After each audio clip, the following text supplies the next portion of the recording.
O dati tumawa, ay di mo damag ni Tituan, ito medyo damag ba si Craig, kumakuha na.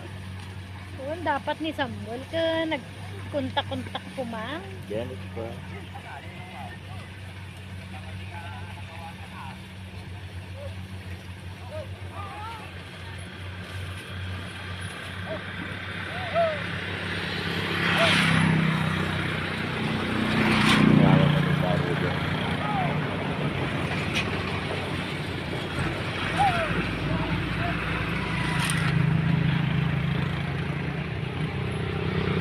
Hello, Bray.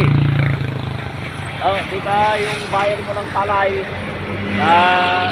na may contact ka kaya sa kanya? Dahil nagre-refer kami dito sa tabi ng kalsada dito sa atin sa Bagbag. 218 ito. Tanungin mo nga kung magkano ang presyo nilang 218. Dahil alam namin alam natin na may presyo. Hello, Bray. Sino ba yung buyer mo na noon? Taga-Kumon o ano?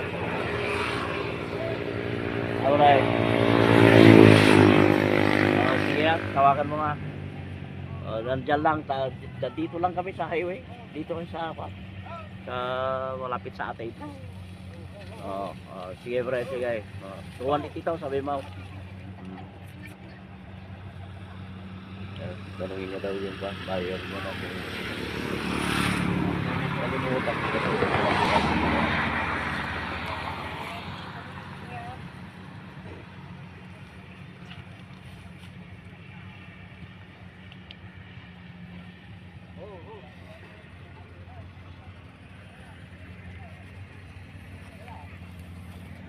Diyan na sila mag-iipon, Lor. Oo, dyan na mag-iipon. Diyan na, oo. Diyan. Dapat yan busing nandun na sa doon sa may lili. Oo, doon kami. Lipat tayo doon. Tignan mo yung kamada nila. Sige, lipat tayo doon. Bakit may kamada bang... Wala pre. Nag-iipon. Bakit ate at nagre-refer? Ito, kasi ore man no handa nga imbaon. Siya mo iniskortak garutis mo na.